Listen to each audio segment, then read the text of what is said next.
Oke, kita lanjutkan di praktikum analisis volumetri semester genap. Nah, untuk angkatan 66 penetapan yang dipraktikkan di lab ada 7 penetapan yang mewakili masing-masing metode analisis volumetri dan cara titrasinya. Nah, kalau semester 1 kita udah belajar titrasi langsung dan titrasi kembali. Nah, sekarang kita di semester 2 ini kita akan mencoba semua cara titrasi ya. Nah, sekarang kita mulai ke penetapan yang pertama. Ada penetapan kadar CU cara Bruns. Ini cara Bruns ya. Cara Bruns. Nah, penetapan kadar CU cara Bruns ini merupakan salah satu metode iodometri, di mana penitarnya berupa natrium tiosulfat atau Na2S2O3.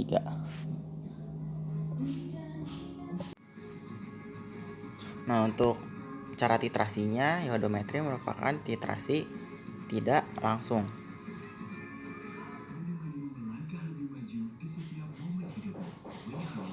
Nah, kalau titrasi langsung, titrat sama titrannya bisa bertemu.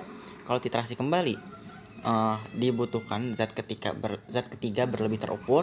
Nah, kalau titrasi tidak langsung, dibutuhkan zat ketiga yang berlebih saja, tidak harus terukur.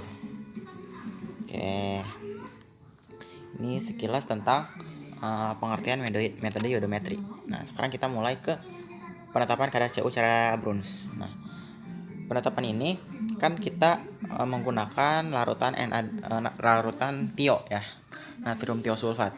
Nah, tiosulfat ini dia tidak stabil sehingga perlu kita standarisasi. Distandarisasi dengan BBP KIO3. Nah, oke, kita mulai di standarisasi ya.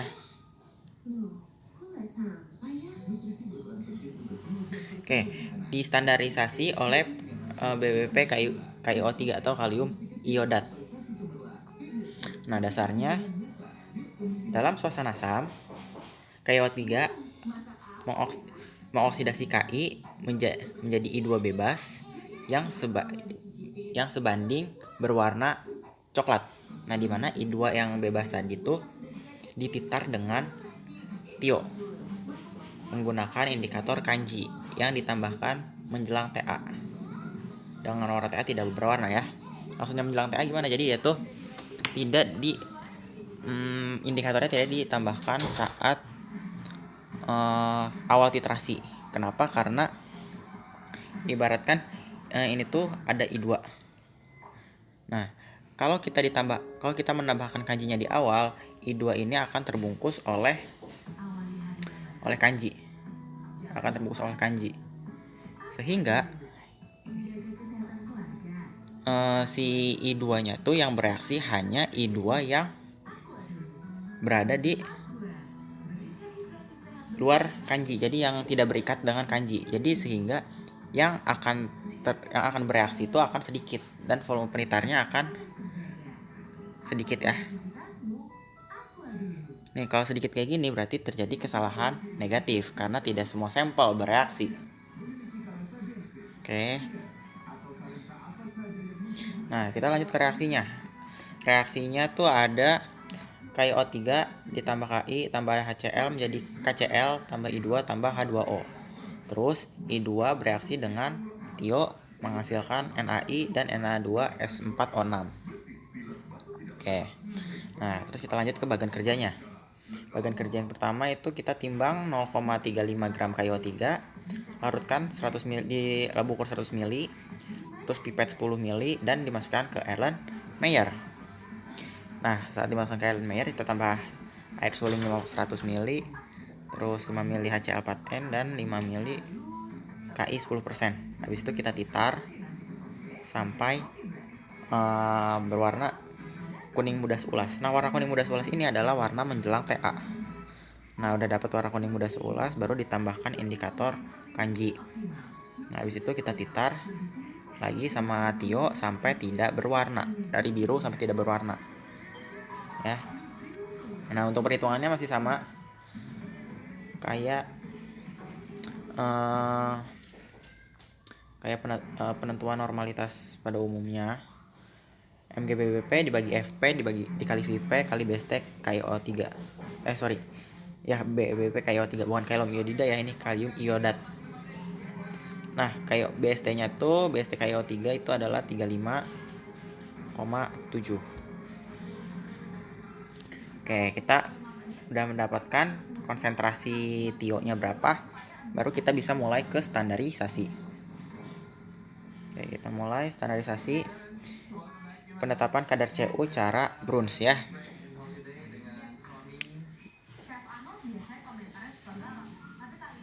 Cara Bruns. Nah, dasarnya ini tembaga 2 direaksikan dengan KCNS membentuk tembaga 2 rodanida berwarna hitam dan mengoksidasi Ki menjadi I2 bebas. Reaksi ini bukan reaksi setimbang sehingga tidak diperlukan Ki yang berlebih. Tapi tembaga 2 rodanida yang berwarna lembayung muda itu sedikit menyulitkan Ta sehingga dititar menggunakan Na2S2O3 menggunakan kanji sehingga didapat warna tidak berwarna dan lembayung. Nah, jadi karena tembaga 2 rodanida yang terbentuk ini agak mengganggu penitaran sehingga si kanjinya tuh ditambahkan di menjelang Ta ya. Oke, lanjut. Kita lanjut ke reaksinya. Reaksinya di sini ada CuSO4 tambah 2 KCNS menjadi CuCNS 2 kali tambah K2SO4. Nah, terus CuCNS 2 kalinya direaksikan dengan Ki menghasilkan Cu2CNS 2 kali. Tambah KCNS tambah I2. Nah, I2-nya bereaksi dengan tio menghasilkan 2 NaI dan Na2S4O6.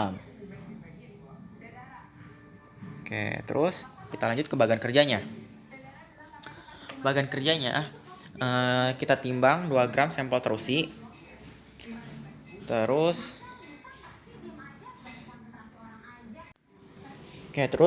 dilarutkan dalam laba ukur 100 ml dan tambahkan H2SO4 sebelum dihimpitkan ya. Jadi tambahkan air suling dulu sedikit. Terus homogenkan, tambahkan H2SO4 4N dan baru dihimpitkan. Pipet 10 ml masukkan ke Erlenmeyer. Tambahkan 100 ml air suling, 5 ml HCl4N, 5 ml KCNS 10% dan 5 ml Ki 10%. Di situ kita titar sampai warna coklat muda dengan penitar nitar tio 0,1 normal. Baru ditambahkan kanji kalau sudah coklat muda tadi. Habis itu dititar lagi sampai berwarna lembayung. Oke. Kita lanjut ke perhitungan. Perhitungan juga masih sama aja kayak cari kadar pada umumnya ya. Jadi volume penitar dikali Fp dikali Np dikali Bst dibagi miligram sampel baru dikali 100%. Nah, BSTCU-nya ini dia 63,5. Oke. Lanjut ke penetapan kadar vitamin C.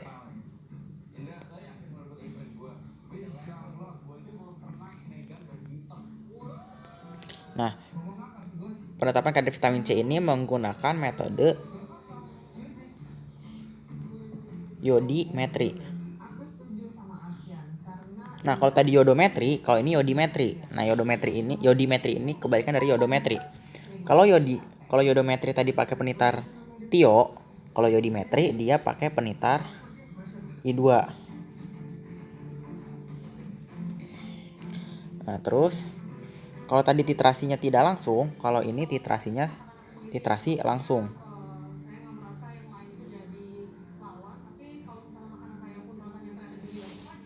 Terus dia termasuk metode redox oksidimetri ya. Kalau yodo tadi kan dia pakai reduktometri ya. Nah, oke, kita masuk ke penetapan kedua. Dia penetapan kadar vitamin C. Ya. Nah, dia menggunakan tadi kan penitarnya itu I2. Nah, I2 ini dia tidak stabil sehingga harus di standarisasi dengan BBP warangan atau AS2O3 ya. Oke, kita masuk ke standarisasinya. Dasarnya dalam lingkungan netral ya, yodimetri ini dia di lingkungan netral atau sedikit basah ya. Nah, AS2O3 atau arsen dioksida bereaksi dengan I2. Reaksinya itu reaksi setimbang ya, tapi akan dapat berlangsung dari kiri ke kanan bila asam iodida yang terbentuk cepat. Jadi kalau asam iodidanya terbentuknya cepat, dia akan berbalik reaksinya.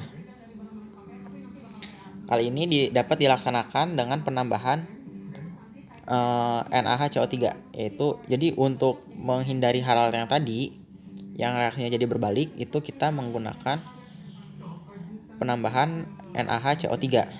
Nah, terus Ta yang didapat berwarna biru. Nah, ini reaksinya AS2O3 tambah 2H2O tambah 2I2 menghasilkan AS2O5 tambah 4HI. Nah, 4HI-nya bereaksi dengan NaHCO3 menghasilkan NaI plus H2O plus CO2 ya. Nah, bagian kerjanya agak lebih pendek dari yang tadi ya. Jadi pertama tuh timbang sampel warangan 1 gram. Terus kita larutkan di labu ukur. Tambahkan air dulu dikit, habis itu tambahkan NaOH4n. Terus tambahkan indikator PP, tambahkan H2SO4, tambahkan 2 gram NaHCO3 dan tambahkan air suling sampai bukan 200 ml ya, ini sampai tanda tera. Terus kita pipet 10 ml dari yang tadi udah dibuat ya. Terus habis dipipet dimasukkan ke Erlenmeyer 100 ml, terus tambahkan air 100 ml, habis itu tambahkan indikator kanji. Habis itu langsung kita titar sampai didapat warna Ta biru. Nah, jangan sampai ketukar ya, jangan sampai di sini udah dapet Ta warna biru, kamu tambah indikator lagi terus dititar. Gak bakal dapet ya, karena biru tuh warna Ta yang terakhir gitu, karena bablasnya juga biru. Jangan berharap warnanya itu jadi tak berwarna. Oke. Nah, terus kita masuk ke perhitungannya. Perhitungannya sama, miligram BBP dibagi Vp kali Fp kali BST. Nah, BST AS2O3 adalah 49,5. Oke, udah dapat normalitas ionnya. Kita masuk ke penetapan kadar C ya, atau kadar vitamin C, Nah, vitamin C itu atau yang kita tetapkan itu adalah asam askorbatnya. Memiliki daya reduksi yang tinggi, jadi dia tahan terhadap daya reduksi. Jadi dia tuh digolongkan sebagai reduktor kuat. Jadi sehingga si vitamin C ini ditetapkan kadarnya dengan cara titrasi yodimetri. Jadi kebalikannya, kalau dia reduktor kuat dititrasi dengan oksidimetri. Di sini lebih tepatnya di yodimetri. Vitamin C dititar dengan I2 dan mengalami oksidasi menjadi asam dehidroaskorbat. Nah, indikatornya adalah kanji dengan Ta warna biru. Nah, di sini ada reaksinya. Reaksinya di sini pakai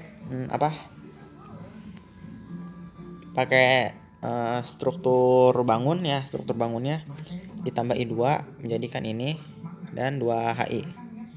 Kalau kalian mau lebih simpelnya boleh. Ini dicari jumlah karbonnya berapa, Cn tambah H-nya ada berapa, ECX tambah H-nya berapa, O-nya berapa. Ditambah I2 menjadi terus yang ininya C-nya berapa, H-nya berapa, O-nya berapa, tambah H2.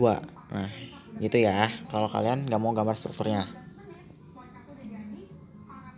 Oke, kita lanjut ke bagian kerja. Nah, bagian kerjanya ini sederhana. Jadi timbang 1 gram sampel vitamin C, dia gak dimasukin ke labu ukur, langsung masukin ke Erlenmeyer. Oh iya, kalau vitamin C ini kan biasanya dia dalam bentuk pil. Nah, jadi kalian tuh kita hancurin dulu pilnya. Terus yang ditimbang hanya 0,1 gram aja. Tapi bobot pilnya itu juga harus tetap ditimbang. Satunya berapa? Satu pilnya tuh berapa? Nah, habis itu udah ditimbang 0,1 gram, masukin ke Erlenmeyer, tambah air 100 ml, tambah indikator kanji, baru dititar dengan I2 0,1 normal dengan TA berwarna biru.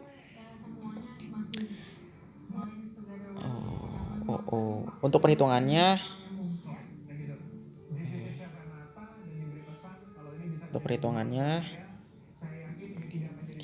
jadi kalau kita mau cari kadar vitamin C-nya aja,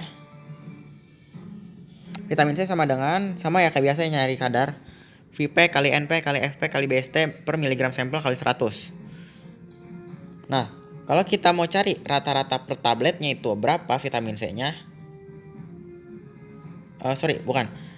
Ini kita mau cari rata-rata vitamin C per tablet, itu rumusnya yang ini.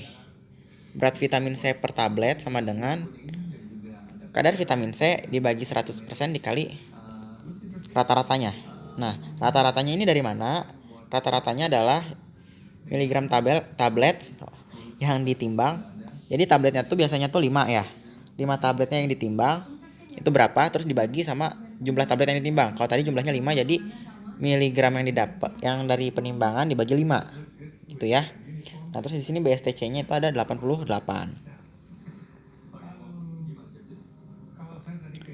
Oke, kita lanjut ke penetapan NaCl cara Volhard.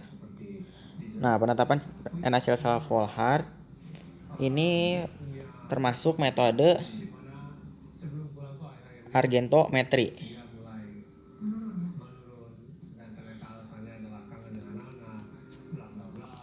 Nah, jadi dia tuh prinsipnya adalah titrasi pengendapan.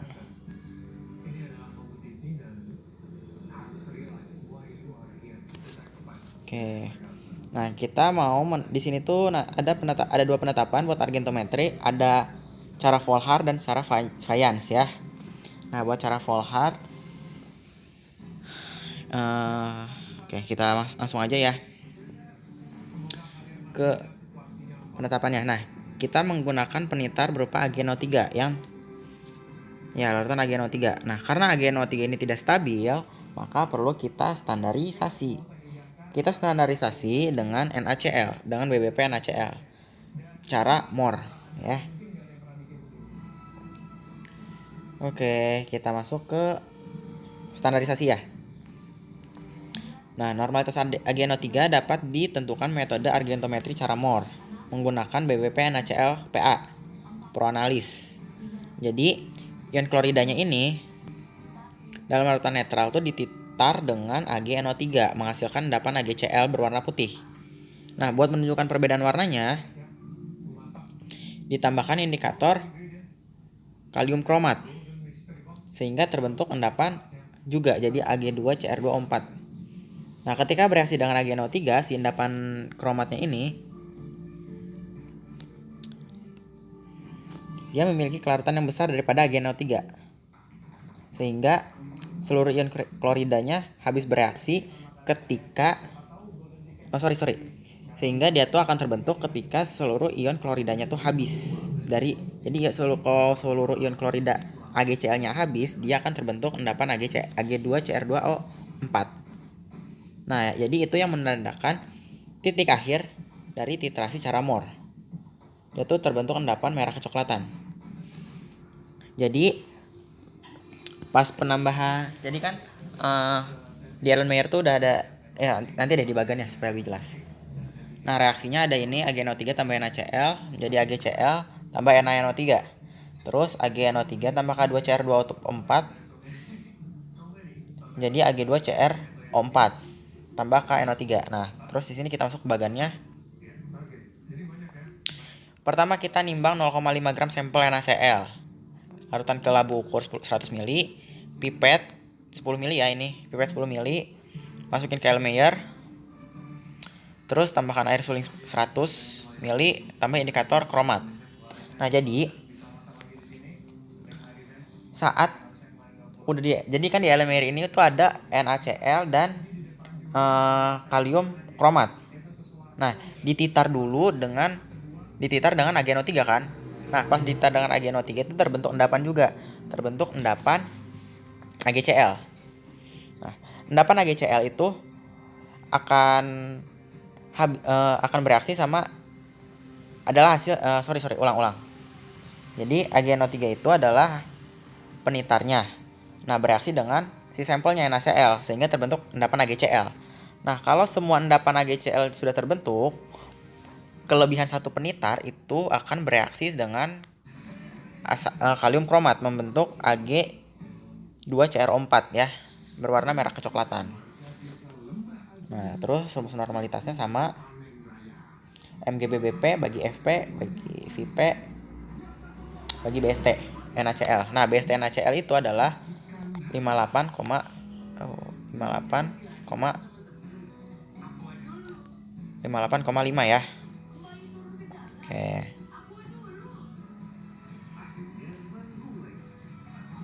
Oke, kita masuk ke cara Volhar. Nah, cara Volhar ini adalah cara titrasi kembali. Nah, dasarnya itu ion klorida diendapkan dengan AgNO3 berlebih terukur. Nah, titrasi kembali karena dia berlebih terukur, menghasilkan endapan AgCl berwarna putih, sehingga kelebihan AgNO3 itu dapat dititar dengan KCNS. Sebagai indikator dia menggunakan larutan Fe indikatornya. Nah, kelebihan ion KCNS menghasilkan FeCNS 6 kali yang berwarna merah. Oke, jadi gimana? Jadi kan pertama dititar ya dengan AgCl sampai bereaksi habis. Nah, terbentuk endapan putih kan. Nah, terus kelebihan satu penitar AgNO3 itu akan bereaksi dengan KCNS. Nah, sebagai indikatornya kan indikator Fe ya. Ion Fe-nya tuh akan mengindikasi kelebihan penitarnya itu dengan menghasilkan senyawa FeCNS 6 kali yang berwarna merah. Gitu. Nah, reaksinya ada 3, ini sama ini. AgNO3 tambah NaCl jadi AgCl plus NaNO2. Terus AgNO3 tambah KCNS jadi AgCNS tambah KNO3. Terus 6 KCNS-nya bereaksi dengan FeSO4 3 kali menghasilkan larutan berwarna merah FeCNS 6 kali tambah 3K2SO4. Oke, kita lanjut ke bagian kerjanya.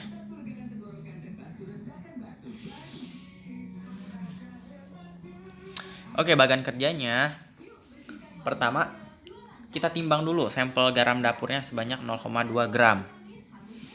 Masukkan ke labu ukur 100 ml kayak biasa. Larutkan terus himpitkan. Terus dipipet 10 ml, masukkan ke Erlenmeyer, tambah 100 ml air suling, 10 ml AgNO3 0,1 N, terus 10 tetes nitrobenzen, 1,2 tetes HNO3 4N sama indikator Fe. Nah, terus dititar menggunakan AgNO3 0,1 ya, ini 0,1 dengan TA tuh endapan putih dan larutan merah. Nah, ini untuk penetapan. Nah, dia juga karena dia berlebih terukur dilakukan juga blanko karena kita belum tahu zat ketiganya itu berapa yang bereaksi. Nah, kita pipet 10 ml AgNO3, masukkan ke Erlenmeyer, tambah 100 ml, tambah 1 sampai 2 tetes HNO3 4N, tambah indikator kromat. Terus dititar dengan KCNS 0,05, didapat TA endapan putih larutan berwarna merah. Oke. Nah, untuk perhitungannya agak beda ya, ini perhitungan cari kadarnya, ini perhitungannya. Nah, sebelum kita masuk ke perhitungan ini, kita harus tahu dulu normalitas KCNS-nya berapa. Nah, jadi kita cari dulu normalitas KCNS-nya pakai rumus ini, NKCNS sama dengan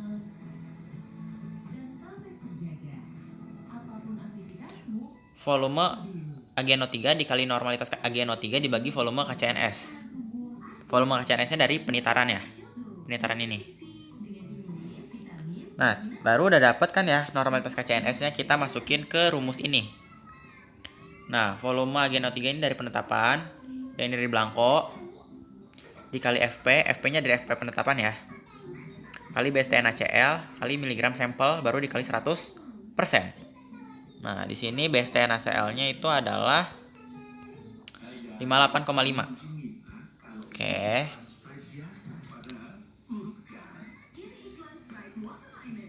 Nah, tadi kan kita pakai cara Volhard. Sekarang kita coba pakai cara Fajans. Nah, jadi ini masih lanjutan dari metode argentometri. Nah, untuk penitarnya masih pakai AgNO3 ya, dengan cara Mohr juga. Nah, yang tadi udah dibahas ini sama aja. Nah, jadi bisa kita lewat ya. Kita langsung masuk ke penetapannya. Karena sih ininya udah kita standarisasi sekaligus ya. Oke, dasar penetapan cara Fajans.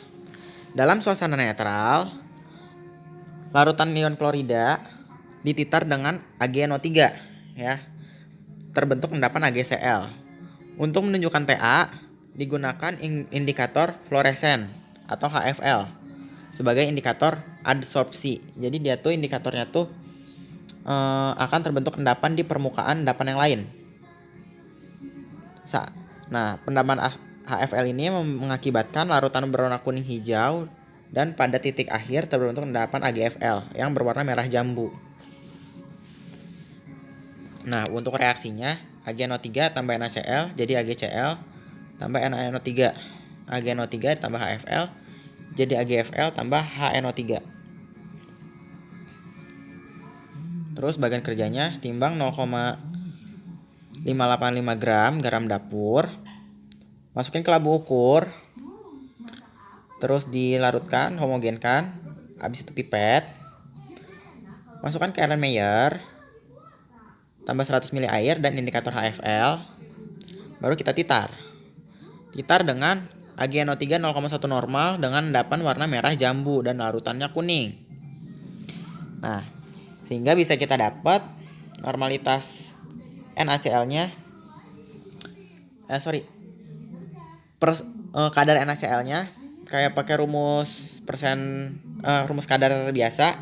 Jadi volume penitar kali normalitas penitar kali faktor pengencer kali BST dibagi miligram sampel dikali 100%. Oke. Nah, BST NaCl-nya masih ingat tadi 58,5. Oke, selesai. Kita lanjut ke metode yang kedua. Nah, metode yang ke berapa tadi? Keempat ya. Metode yang keempat itu adalah metode kompleksometri.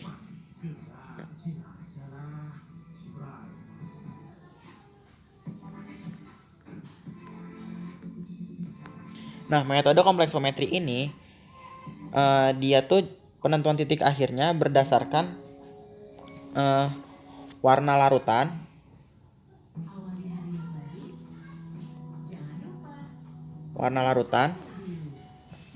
ketika suatu ion logam berikatan dengan ligan ya. Berikatan dengan ligan.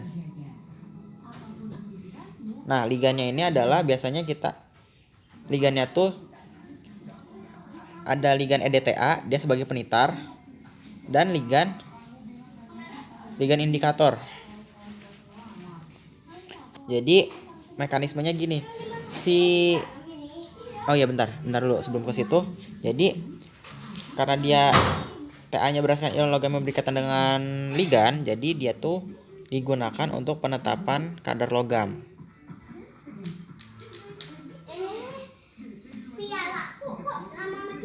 Nah, jadi mekanisme pembentukan TA-nya gini. Si logam dia akan berikatan dengan ligan indikator. Nah, terus dia dititar dengan EDTA sehingga dia terbentuk ikatan dengan logam EDTA. Logam dengan ligan EDTA. Sehingga titik akhirnya itu adalah warna asli dari indikatornya. Jadi warna awal dari indikatornya. Gitu ya. Oke. Kita masuk ke penetapan kompleksometrinya ya. Di sini ada penetapan kadar Ca cara substitusi. Nah, jadi cara substitusi ini adalah cara titrasinya. Jadi secara substitusi. Nah, kita menggunakan penitar kan EDTA. Nah, EDTA ini gak stabil sehingga kita perlu standarisasi. Di sini kita standarisasi dengan BBP CaCO3. Ya. Oke. Kita bahas standarisasinya. Dari ini dasarnya ion Ca2+ dititar dengan EDTA membentuk senyawa rangkai yang lebih stabil namun tidak dapat memberikan warna yang tajam. Sehingga menggunakan indikator EBT. Nggak bisa membentuk warna yang tajam kalau menggunakan indikator EBT. Sehingga kita menggunakan indikator Kalkon dengan pH 12,5 dengan Ta berwarna biru. Nah, jadi harus pH 12,5. Nah, buat pH-nya tetap segitu, kita perlu menambahkan buffer 12,5. Oke, ini reaksinya jadi Ca2+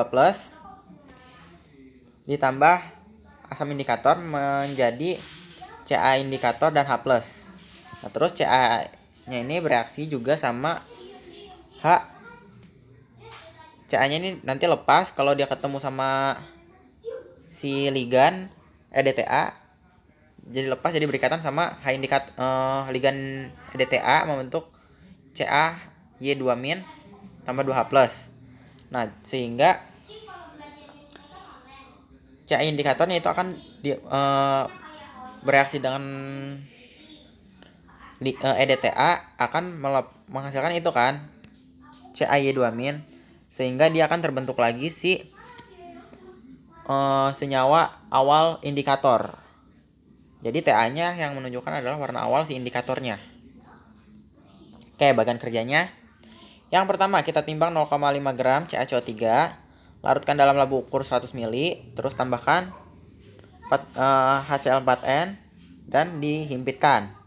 Di situ dipipet 10 ml, masukkan ke Erlenmeyer. Terus ditambahkan 100 ml air suling, dipanaskan 40 derajat Celcius, baru kita tambahkan buffer dan kalkon. Buffer pH 12,5 dan indikator kalkon. Habis itu kita titar dengan EDTA 0,05 molar dengan Ta berwarna biru. Oke. Molaritas EDTA-nya kita cari pakai rumus sama kayak normalitas, cuman bedanya kalau normalitas kita pakai BST, kalau ini molaritas kita pakai MR. Jadi miligram CaCO3 dibagi Fp dikali Vp dikali MR CaCO3. MR CaCO3 adalah 100. Oke. Udah dapat normalitas dari Ca-nya. Kita masuk ke penetapan Ca-nya, cara substitusi. Nah, dasarnya adalah bila ion Ca dititar dengan EDTA akan terbentuk senyawa kompleks yang lebih stabil atau lebih mantap daripada senyawa rangkap dengan EDTA. Oleh karena itu digunakan penitaran secara substitusi. Jadi si Ca-nya tuh kalau dia berikatan dengan indikator, dia akan lebih mantap daripada ikatan Ca dengan EDTA. Sehingga dia gak akan terbentuk senyawa awal indikatornya. Sehingga kita menggunakan cara substitusi. Nah, terus ion Ca-nya direaksikan dengan EDTA dengan MgDTA. Nah, MgDTA ini dari mana? Dari kan kita tuh cara substitusi itu jadi disubstitusi di larutan itu ditambah dengan MgEDTA ya. Jadi si ion Ca-nya tuh akan bereaksi sama MgDTA sehingga ion Mg2+-nya akan dilepaskan dari EDTA sehingga Ca yang berikatan dengan EDTA. Baru dititar dengan EDTA tuh ya. Dibebaskan melalui penitaran dengan EDTA. dengan penambahan indikator EBT, Eriochrome Black Tea. Diperoleh TA berwarna biru. Nah, reaksinya gini, gak beda jauh sama yang tadi ya. Jadi kalau kompleksometri itu tipe reaksinya sama. Jadi Ca itu melepas melepas ligan dari Mg menjadi CaY2- dan Mg2+. Terus Mg2+-nya akan berikatan dengan H indikator membentuk Mg indikator dan 2H. Nah, Mg indikatornya akan berikatan dengan ligan EDTA membentuk MgY2- dan H indikator. Nah, bagian kerjanya yang pertama kita timbang dulu. CaCO3 sebanyak 0,5 gram. Larutkan di labu ukur, tambah HCl4n dan habis itu dihimpitkan hingga 100 ml. Terus kita pipet 10 ml, masukkan ke air Meyer, tambah air suling 100 ml, habis itu kita panaskan. Habis dipanaskan baru kita tambahkan 5 tetes buffer pH 10, 10 tetes MgDTA dan indikator EBT. Baru kita titar hingga diperoleh TA warna biru.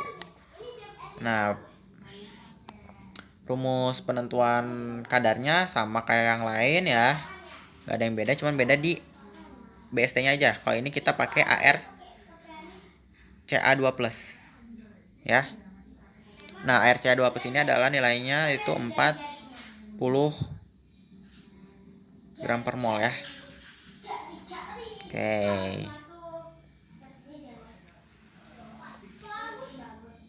Oke, kita lanjut ke penetapan kesadaran total. Nah, kita menggunakan larutan EDTA dan distandarisasi dengan CaCO3 ya kayak tadi. Nah, berarti ini bisa kita skip yang di sininya. Kita lanjut ke langsung ke penetapannya ya. Nah, ini dasarnya.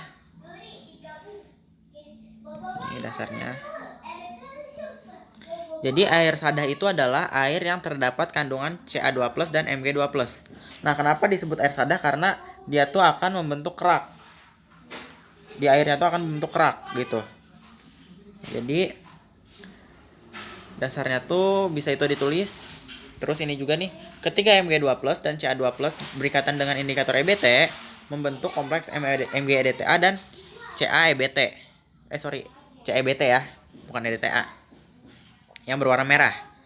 Terus ketiga penambahan EDTA, ikatan kompleks yang ini tuh terlepas. Dan ion logam berikatan dengan EDTA membentuk CaEDTA dan MgEDTA yang tidak berwarna. Terus indikatornya akan berikatan kembali dengan H, jadi akan memunculkan warna awalnya ketika dia dalam asam indikator pada pH 7-11. Membentuk kompleks berwarna biru sebagai tanda semua ion logam sudah bereaksi. Sehingga TA-nya itu adalah warna biru tadi. Jadi dari warna merah anggur berubah jadi warna biru. Oke. Nah, reaksinya masih sama reaksinya, gak ada yang berubah ya. Bisa dihafalin. Terus kita langsung lanjut ke bagan kerjanya. Nah, bagan kerjanya yang pertama kita pipet 25 ml sampel air, masukkan ke Meyer, terus dipanaskan. Habis itu tambah hidroksilamin, KCNS 1% dan 5 ml buffer pH 10. Habis itu kita titar dengan EDTA 0,5 molar dengan TA berwarna biru. Nah, perhitungannya juga ini agak banyak ya. Jadi ada penghitungan ppm CaCO3, ppm Ca, ppm Mg sama derajat Jerman dan derajat Prancis. Nah, ppm CaCO3 itu rumusnya adalah VEDTA dikali molaritas EDTA dikali MrCaCO3 dikali 1000 dibagi volume sampel. Kalau ppm Ca itu volume EDTA dikali molaritas EDTA kali ARCA kali 1000 dibagi volume sampel. Kalau ppm Mg itu ppm CaCO3 dikurangi ppm Ca dikali ARMG per MrCaCO3. Nah, kalau derajat Jerman itu definisinya adalah 1 mg CaO dalam 100 ml air. Jadi rumusnya MrCaO dibagi MrCaCO3 dikali ppm CaCO3 dikali 100 dibagi 1000.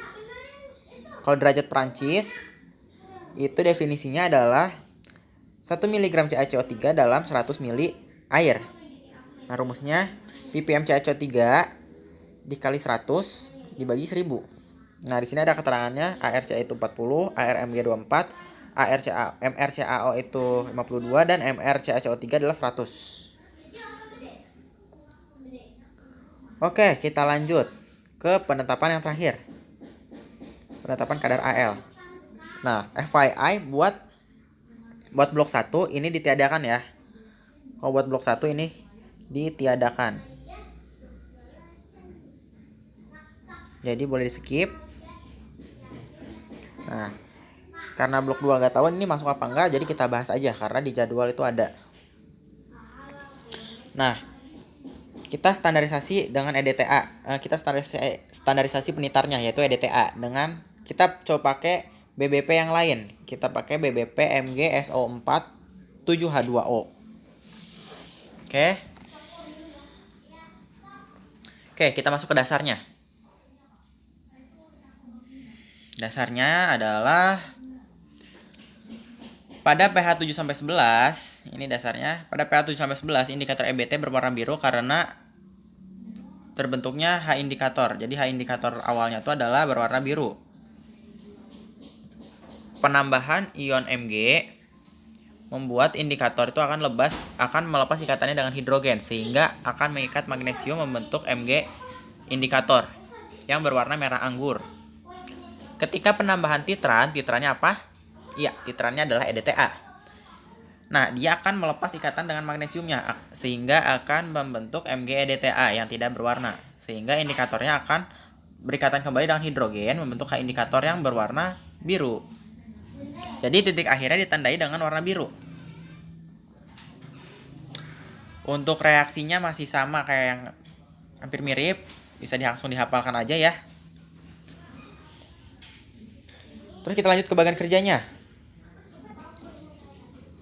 Nah, yang pertama kita timbang 0,5 gram MgSO4 7H2O, masukkan ke labu ukur, terus larutkan, habis itu larutkan sedikit air suling, tambah HCl4n, tambah air suling 200 sampai tera, habis itu kita pipet 10 ml.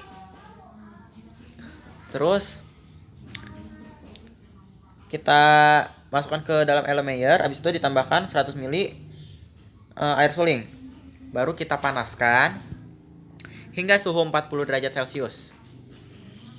Habis itu baru kita tambahkan buffer pH 10 dan indikator EBT. Terakhir dititar dengan EDTA dengan TA warna biru. Nah, rumus molaritasnya itu sama aja, nggak ada yang beda sama molaritas CaCO3. Jadi miligram MgSO4 dibagi faktor pengecernya dikali volume penitar dikali MgSO4. MR-nya itu adalah 246. Oke deh. Langsung kita masuk ke penetapannya aja supaya cepet ya. Ini udah lama soalnya. Oke, kita masuk ke penetapan kadar Al3+ dalam taosferi amonium. Nah, jadi dasarnya yang ini adalah dalam suasana pH 5 ion Al direaksikan dengan larutan EDTA yang berlebih terukur. Nah, ingat kata-kata berlebih terukur berarti dia titrasi kembali. Setelah semua ion Al3+ bereaksi dengan EDTA, maka kelebihan EDTA dititar dengan ZnSO4 dengan adanya penambahan indikator silenol orange dengan TA berwarna merah.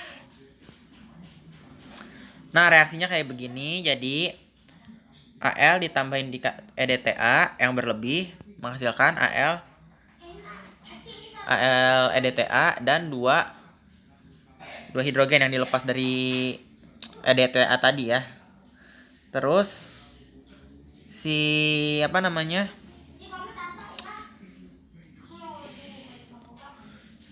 Si EDTA-nya, kelebihan EDTA-nya bereaksi dengan Zn menghasilkan ZnY2- dan hidrogen yang dilepasnya. Terus Zn-nya tuh akan berikatan dengan indikator menghasilkan Zn indikator dan H+. Oke, kita masuk ke bagan kerja. Pertama kita timbang 1 gram tawas aluminium, masukkan ke labu ukur, terus tambah 100 ml air suling, terus pipet sebanyak 10 ml, salah ya nih. Terus ditambahkan masukkan ke Erlenmeyer, tambahkan 100 ml air suling, 25 ml EDTA 0,5 m, terus 5 ml buffer pH 5 dan indikator silenol orange. Habis itu kita lakukan titrasi dengan ZnSO4 0,05 molar dengan Ta berwarna merah. Oke, udah selesai penetapannya. Kita ngerjain blanko. Nah, ngerjain blanko kita pipet 10 ml EDTA 0,5 m, masukkan ke Erlenmeyer, tambah 100 ml air, tambah buffer pH 5, tambah indikator silenol orange. Baru dititar dengan ZnSO4 0,05 molar dengan Ta berwarna merah. Oke, selesai, tinggal masuk ke perhitungan. Nah, jadi persen Al-nya itu rumusnya adalah ini. Sebelum kita masuk ke cari kadar Al-nya, kita ketahui dulu berapa molaritas dari ZnSO4, ya gak? Rumusnya adalah volume EDTA dikali molaritas EDTA dia bagi volume ZnSO4 yang di sini nih ya. Nah, baru dimasukin ke rumus ini. Nah, volume di sininya dari sini kan ya. Terus faktor pengecernya dari penetapan. Terus volume EDTA dari penetapan dikali molaritas EDTA-nya.